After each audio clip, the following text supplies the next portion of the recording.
We're up here in North Idaho doing a little fishing, and luckily this spot produces morels for us every year.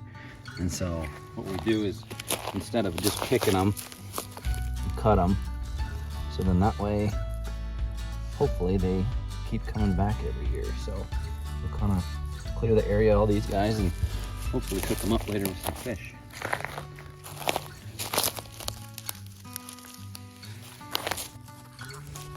All right, so we've got our morels, and I'm no morel expert by any means, but I do know all these holes in the morels, they carry all kinds of stuff. So it could be bugs, dirt, whatever else. And so ideally you want to throw them in some water, let them soak. I've got this set up here. I like putting a strainer in first, because then once these things have soaked for a couple hours and all this stuff kind of floats out, it's easier just to lift that thing up.